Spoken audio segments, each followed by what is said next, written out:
Well, I play StarCraft for a living. Most importantly, I entertain. So I have a couple of YouTube channels, Life's a Glitch TV, and we're mostly known for When Cheese Fails. And I have a couple of side ventures as well. And I also stream about 150 to 200 hours a month on Twitch TV. Yeah, it's a good question actually. My mom took a little while for her to kind of get the whole premise. Obviously playing video games for a living to the average person just doesn't seem like the most mature thing or the most responsible thing. And I understand where they're coming from and I don't take it to heart. But over the course of like the last year when my mom has seen like how happy I am, I've changed as a person. Like they just sort of see my attitude. I'm happy in general, right? My home life's a lot better. Financially things are getting better. And my dad absolutely loves it, but my mom's still like, well, what are you going to do in 5 years sort of thing. And that's why I work so hard, is to try to further myself so that, you know, I'm not just relevant today, so that I can be relevant 2 to 3, 5 years down the road. So my dad's super supportive, my mom, they're both super supportive. I mean, I've been playing video games as a kid. Every Christmas they would get me a new system or a computer or something. And my dad's really happy that all the investment that they did with the video games, the expensive Christmas, it all paid off. So my fiance absolutely loves it. She once again sees how happy I am. She's super supportive. She believes in my dream and my goal, and she's behind me 100%. Awesome. And I love her for that. Yeah, it took me a little while. I worked as a server, and I did that for 5 years, and I was with a company for about 3 years, and I was getting tired of the paycheck to paycheck, you know, living off tips and sort of that thing.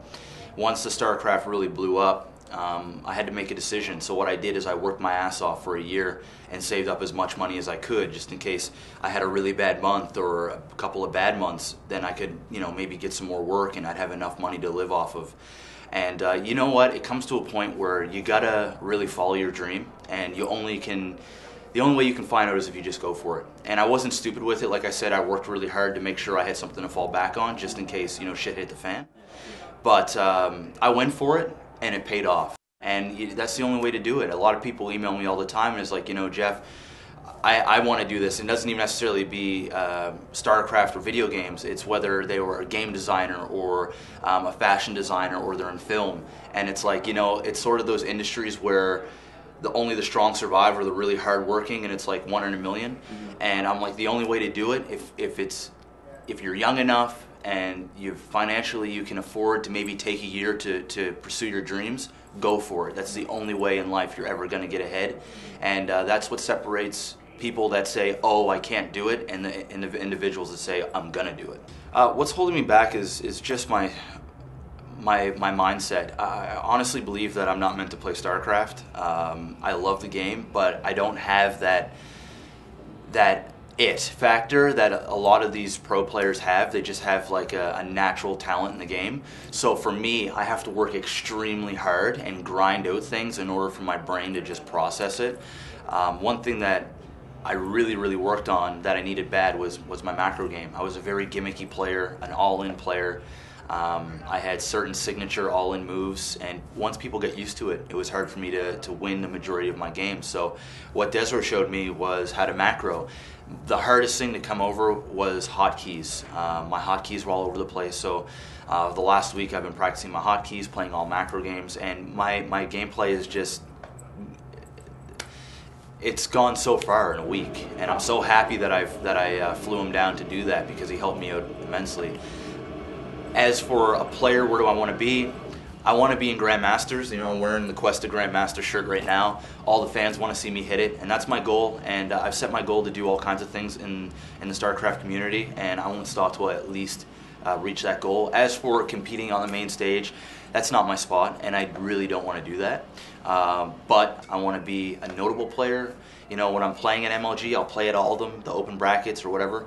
And I just want to hold my own. I want to give people good games. Even though I might not win, I want people to shake my hand and actually say, you know what, you played a good game. I don't want to have to, you know, 4-gate somebody or 2-gate proxy someone in order to sneak a win in once in a while. I actually want to be able to put up a fight and feel like I belong.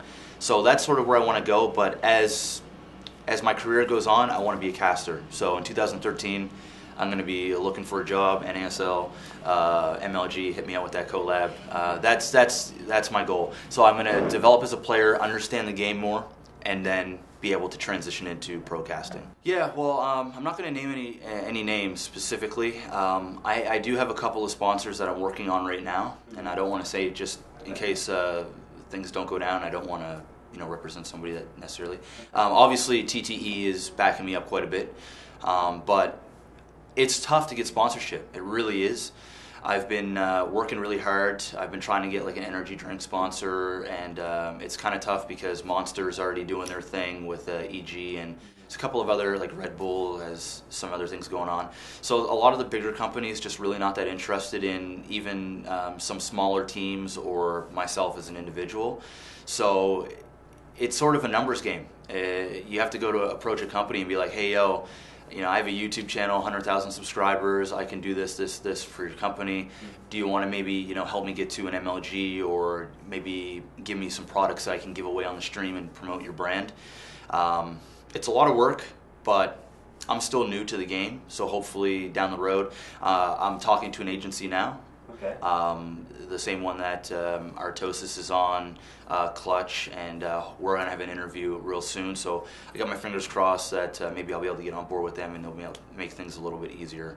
But, it is what it is. Right now I'm doing okay on my own. So yeah, I have those days, to be honest. At the end of the day, I get to play games and it's fun. I don't take it for granted. But you're right. I mean, when you play StarCraft 12 hours a day, or you wake up, you edit, you go, you play, you sleep, you wake up, you edit, you go.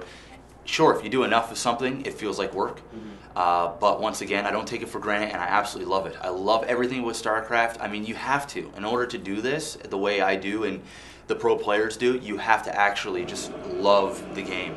It's like my second fiance, I'm married to StarCraft. It's, my lover, my friend, my enemy, everything, everything about it just makes me. So at the end of the day, it's the best thing ever, but I do have those days where I don't want to play, I'm tired, and those are the days where I have a day off, because if I have a bad attitude or I'm down, the people on the stream see it, and it's just not a good atmosphere to be around. So usually when I'm burnt out, those are my days off. I love the mechanics, I love the strategy, I love the units, I love everything about the game.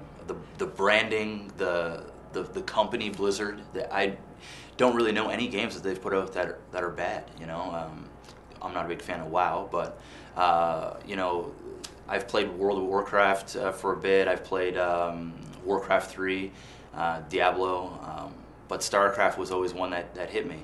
And I have like an emotional connection as a child. It was the first game that I really got competitive in with Brood War.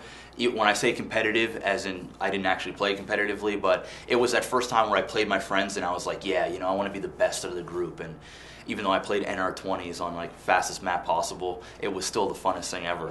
And so I think I just have like an emotional connection, and I think StarCraft 2 really set the bar with the graphics, but yet still made it feel like Brood War in a way. The units haven't changed a whole lot. The premise is still the same.